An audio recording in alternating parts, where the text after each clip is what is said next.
संसार में कई बार ऐसा होता है, हम बड़ी समस्या में होते हैं, विपदा में होते हैं, और वो लोग जो हमारे समीप होते हैं, हमारे अपने होते हैं, वो हमारा त्याग कर चले जाते हैं। हम ऐसे में दुखी हो जाते हैं, निराश हो जाते हैं, फिर स्वयं चलकर उस समस्या से बाहर आते ही हैं। अब परिस्थिति चाहे जो भी हो, वो लोग जिन्होंने ऐसे समय पे आपका त्याग किया, उनसे क्रोधित होना, उनसे रुष्ट होना, ये अनुचित है। मैं तो कहता हूं कृतज्ञ रहिए। मैं तो कहता हूं उन्हें धन्यवाद कहिए कि उन्होंने ऐसे समय पे आपका साथ छोड़ा जब आपको उनकी सबसे अधिक आवश्यकता थी। क्योंकि या तो उनको विश्वास था कि आप स्वयं इस विपदा से बाहर चलकर आएंगे, या तो उनके त्याग के कारण आपने स्वयं का प्रोत्साहन बढ़ाया, स्वयं की शक्ति बढ़ाई और स्वयं उस आग से चलकर बाहर आए। अपने बुरे समय को आपने अपना अच्छा समय बनाया। अंत में आप और शक्तिशाली हो जाते हैं और श्रेष्ठ हो जाते हैं, और यही तो आपकी विजय है, जिसका कारण है उनका साथ छोड़ना। तो उन्हें धन्यवाद कहिए और मेरे साथ प्रेम से कहिए, राधे राधे। मनुष्य व्यक्ति का निर्माण किस प्रकार होता है? कोई कहेगा पंच तत्वों से, कोई कहेगा आत्मा, देह और चेतना से, कोई कहेगा ईश्वर की कृपा से, तो कोई कहेगा इस प्रकृति की परीक्षा से। नहीं, व्यक्ति का निर्माण होता है विश्वास। व्यक्ति तभी होगा जब व्यक्तित्व होगा, है कि? और व्यक्तित्व तभी बनेगा और वैसा ही बनेगा जैसा विश्वास आप स्वयं पर रखें। यदि आप विश्वास करते हैं कि आप विष बनेंगे, तो आप विषैले ही बनेंगे। यदि आप विश्वास करते हैं कि आप अमृत बनेंगे, तो आप अमर ही हो जाएंगे। यदि आप स्वयं पर विश्वास रखते हैं कि आप संसार के सबसे ऊंचे पर्वत के शिखर तक पहुंच सकते हैं, तो आप अवश्य पहुंचेंगे। यदि आपको लगता है, आप सोचते हैं कि कदाचित ऐसा नहीं हो पाएगा, तो ऐसा कदापि नहीं होगा। सोचिए, विश्वास में विश्ववास करता है, आपका अस्तित्व क्यों नहीं करेगा? जैसा विश्वास आप स्वयं पर रखोगे, वैसे ही आप बनोगे। इसलिए स्वयं पर विश्वास रखिए। जी हां, प्रेम से कहिए, राधे राधे। शत्रुता, एक व्यक्ति दूसरे व्यक्ति से शत्रुता कर बैठता है। दो घनिष्ठ मित्र, एक समय ऐसा भी आ सकता है जब ये दोनों एक दूसरे के परम शत्रु बन जाते हैं। इसके कई सारे कारण हो सकते हैं, किंतु प्रमुख कारण है आलोचना। जी हां, यदि आप किसी के विषय में आलोचना करते हैं, तो हो सकता है वो आपका शत्रु बन जाए। अब मन में एक प्रश्न आ रहा होगा कि ये कैसे संभव है? आलोचना ये तो आवश्यक है। यदि मैं अपने मित्र के बुरे कर्मों के विषय में आलोचना ही नहीं करूंगा, तो वो सुधरेगा कैसे? ये सत्य है कि आलोचना आवश्यक है, किंतु उससे अधिक महत्वपूर्ण और आवश्यक है आपका ये निर्णय कि ये आलोचना किस स्थान पर करनी है। यदि ये सार्वजनिक रूप से करते हैं, तो ये अपमान भी बन जाता है। यदि यही एकांत में करोगे, तो ये परामर्श बन जाता है। अपमान कोई स्वीकार नहीं करता, वही परामर्श सभी को अच्छा लगता है। तो यदि आप किसी के लिए कुछ अच्छा चाहते हैं, किसी को सुधारना चाहते हैं, और आपको लगता है कि आलोचना आवश्यक है, तो सर्वप्रथम समय, स्थिति और स्थान पर ध्यान रखिए। अन्यथा ये आलोचना आपको बहुत महंगी पड़ सकती है। तो आइए और मेरे साथ प्रेम से कहिए, राधे राधे। क्या आपके जीवन में भी समस्याएं हैं? अवश्य ही होंगी। हर एक के जीवन में समस्याएं होती हैं। हर एक मनुष्य पूछता भी होगा कि ये समस्याएं ये है क्या और क्यों आती हैं जीवन में। आपको एक बात बता देता हूं कि ये समस्याएं वो नहीं जो आपके मार्ग को रोकती हैं, बल्कि समस्याएं तो वो होती हैं जो आपको तब दिखने लगती हैं जब आपका ध्यान आपके मार्ग से, आपके लक्ष्य से हटने लगता है।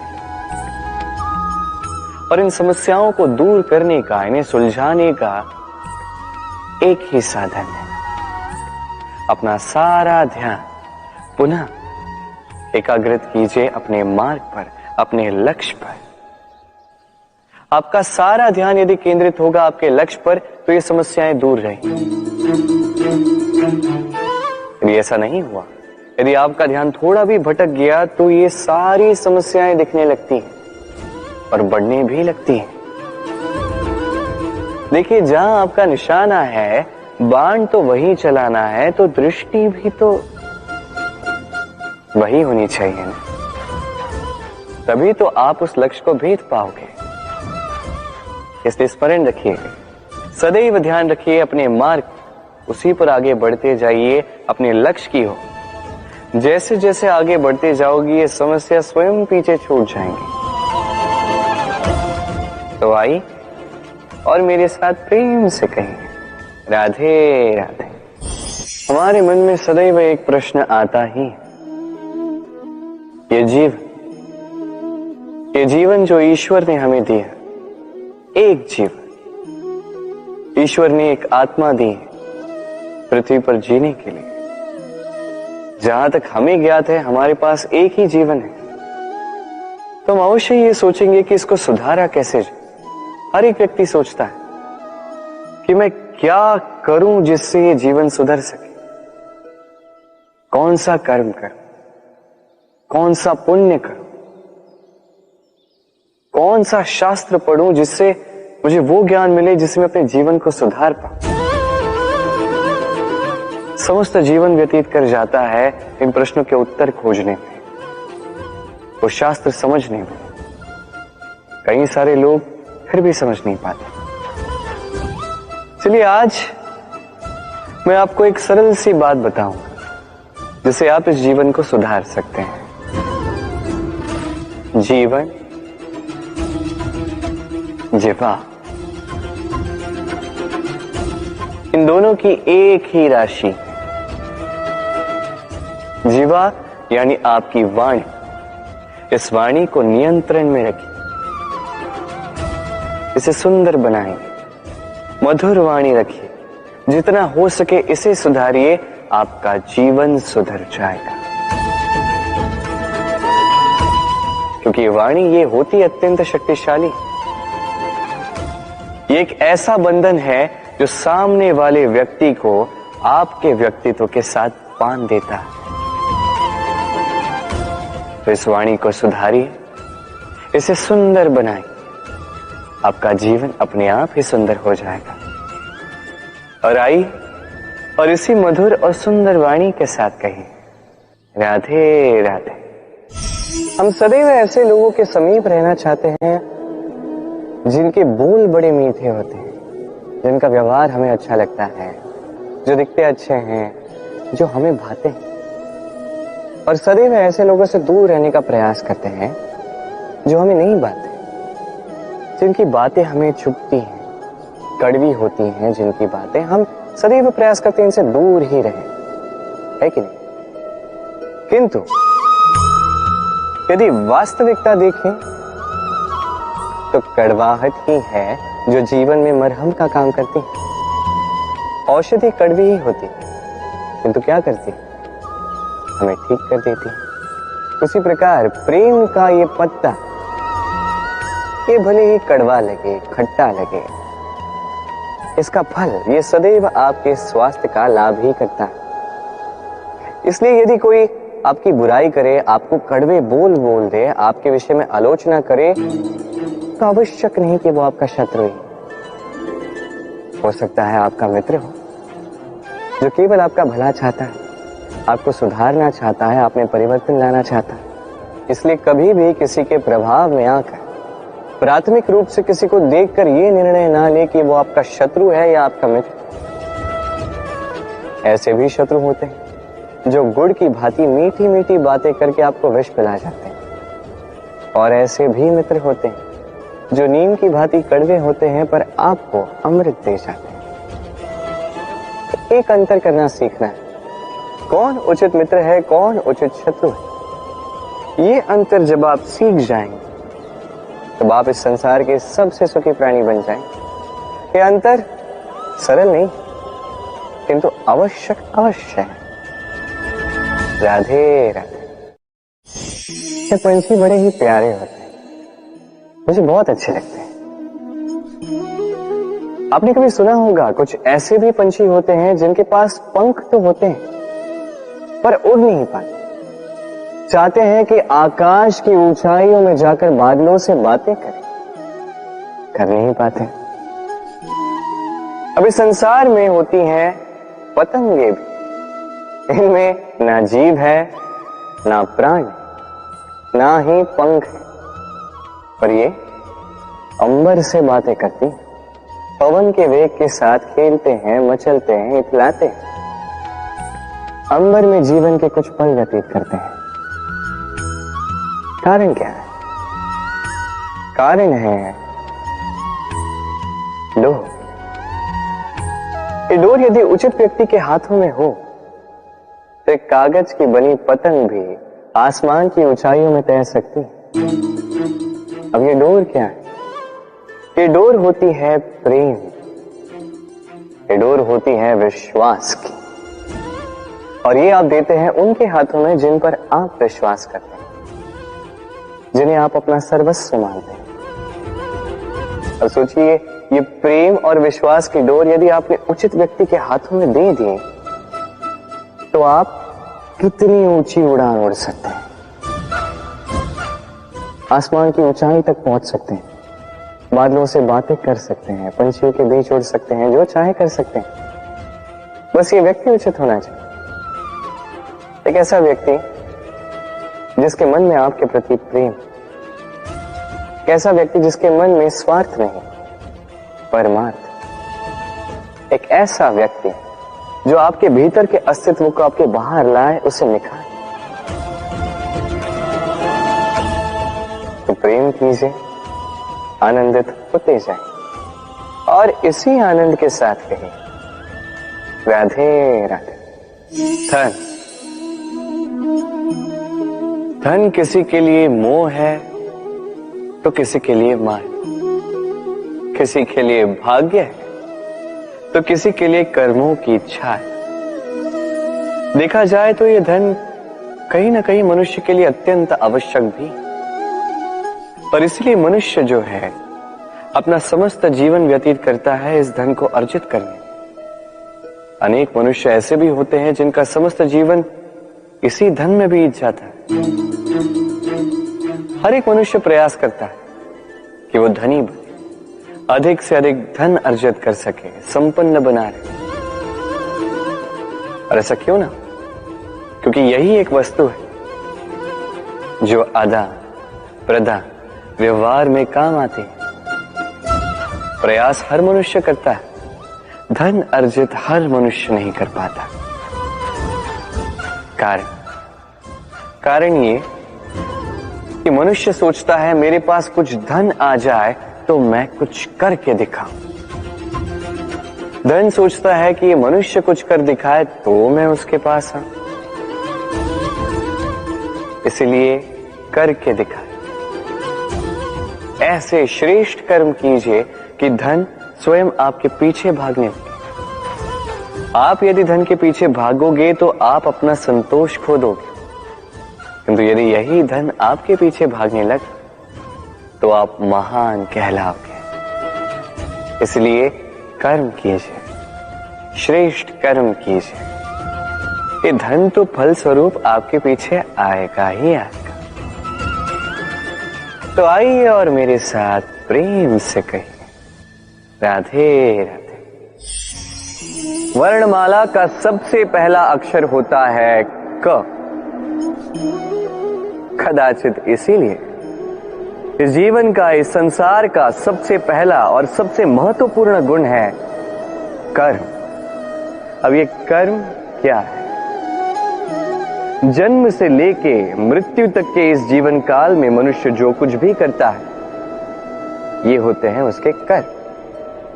अब ये कुछ भी हो सकते हैं, दया से दी गई भिक्षा भी, छल की मंशा से कही गई मिथ्या भी। अब एक मनुष्य का कर्म समस्त मानव जाति का प्रारब्ध निर्धारित कर सकता है। इतनी शक्ति होती है इस कर्म में। और जब बात की जाए धर्म स्थापना के सारथी की, तो उसका सबसे महत्वपूर्ण गुण कर्म ही है। इसलिए मैं खोज रहा हूं एक ऐसा व्यक्ति जो वीर नहीं, कर्मवीर हो।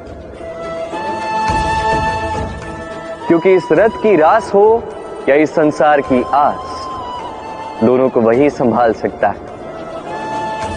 अब देखना यह है कि स्वयंवर में ऐसा कौन व्यक्ति है जो अपने कर्म को पूर्ण निष्ठा से साकार करता है। आइए मेरे साथ प्रेम से कहें, राधे राधे। स्वच्छता।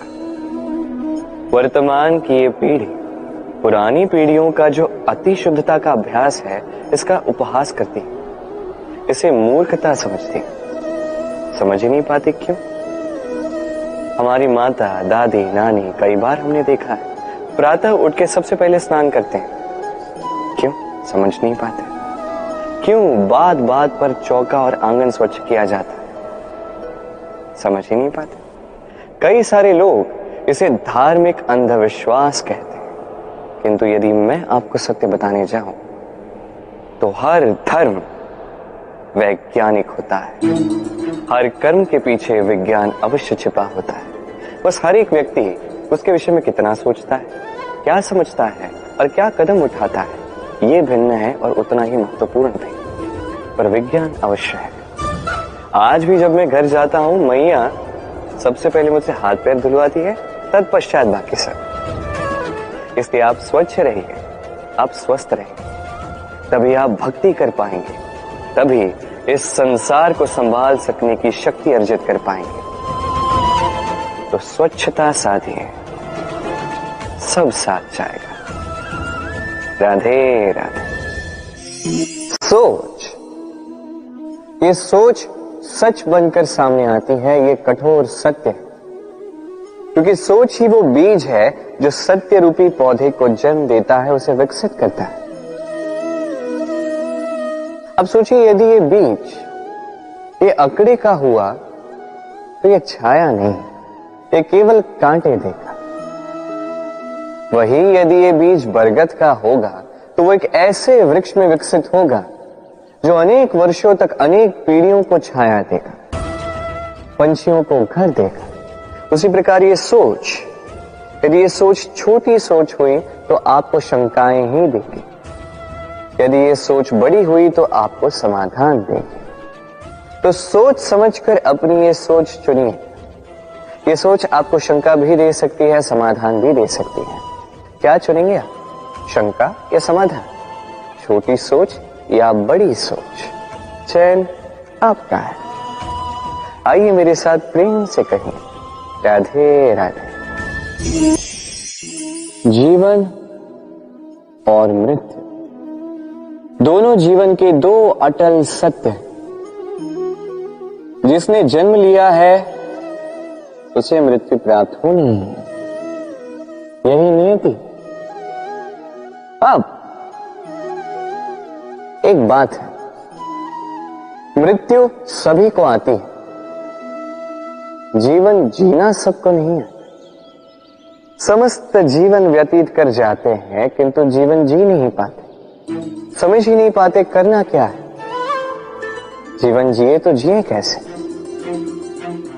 जीवन जियो तो उस दिए की भांति जो अपनी लौ से असंख्य दियों को प्रकाश देता है, जो बुझते बुझते भी अंधकार से लड़ता है। कदाचित इसीलिए जहां दिए को रखा जाता है उस स्थान को पूजा जाता है, उसे पवित्र माना जाता है।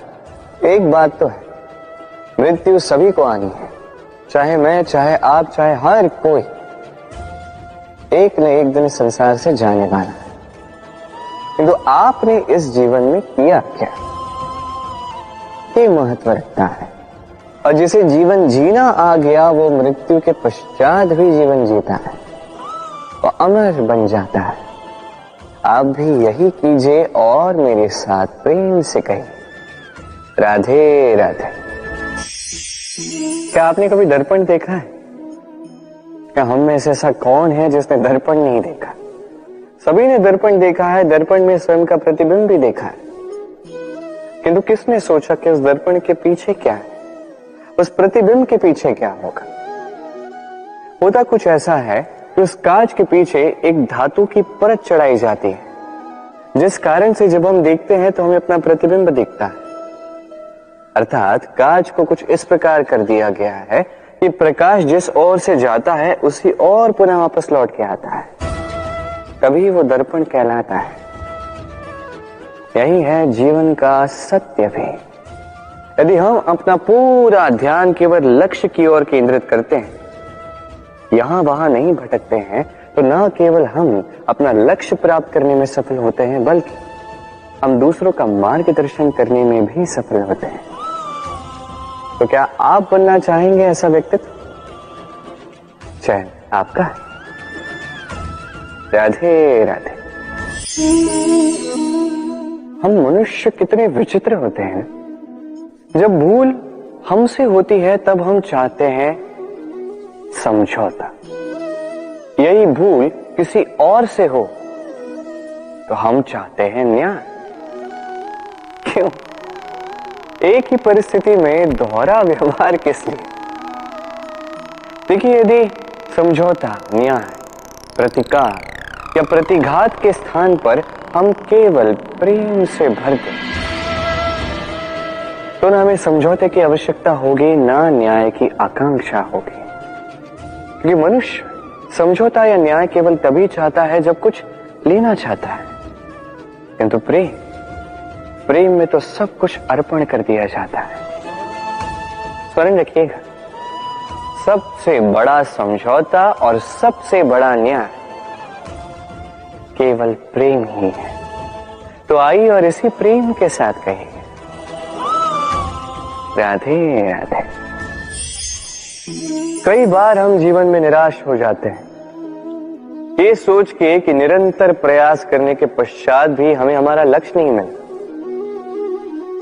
हम समझ नहीं पाते हो क्या रहा है। कई बार ऐसा लगता है कि वो लक्ष्य जो हम चाहते हैं, वो स्वप्न जो हमने देखा, जिसके लिए हमने निरंतर प्रयास किए, हम कदाचित उसके योग्य ही नहीं। वो लक्ष्य ही हमारे लिए ठीक नहीं है। हमारा मनोबल टूट जाता है और यह अत्यंत कठिन परिस्थिति होती। अब ऐसे में किया क्या जाए? आपको समझाता हूं एक उदाहरण द्वारा। कभी किसी वृक्ष को देखिए, वो भी अनेक कठिनाइयों का सामना करता है, जैसे पतझड़। पतझड़ के आते ही वृक्ष हार नहीं मानता, तो अपने पत्तों को, अपने पुष्पों को बदल देता है, किंतु जड़ों को नहीं बदलता। वो उस पर अडिग रहता है और पतझड़ के जाते ही अब वृक्ष को देखिए, पुनः हरा भरा होकर खिल उठता है। इसी प्रकार आप भी जीवन में निरंतर प्रयास करते रहिए। फिर भी यदि आपको सफलता नहीं मिलती है तो अपना मार्ग बदलिए, किंतु आगे बढ़ते रहिए, निरंतर प्रयास करते रहिए।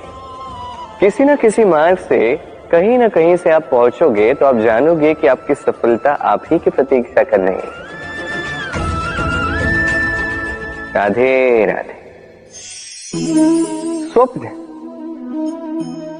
स्वप्न ये शब्द हमारे जीवन में कितना महत्वपूर्ण है।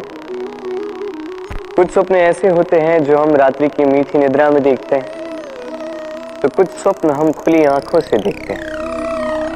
कुछ स्वप्न हमें मीठी नींद देते हैं, तो कुछ हमें सोने ही नहीं देते। अब खुली आंखों से देखे जाने वाली ये स्वप्न छोटे हो सकते हैं या बड़े, किंतु इससे जुड़ी होती है सफलता। अब आपको एक बात समझाता हूं, ये है आपके स्वप्न, ये है सफलता। अब इनके मध्य की कड़ी है कठिनाई। तो जितने बड़े स्वप्न होंगे उतनी बड़ी कठिनाई, जितनी बड़ी कठिनाइयां उतनी ही बड़ी सफलता।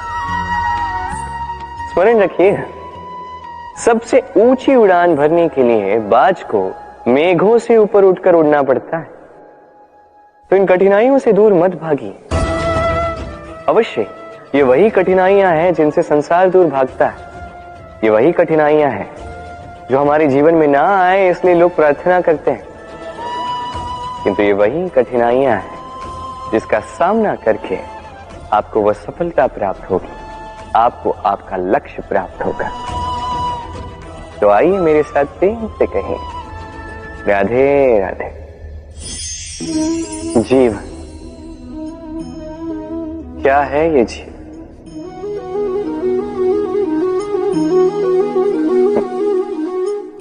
ये प्रश्न सबके मन में आता है। सबका मन इसी प्रश्न से चिंतित रहता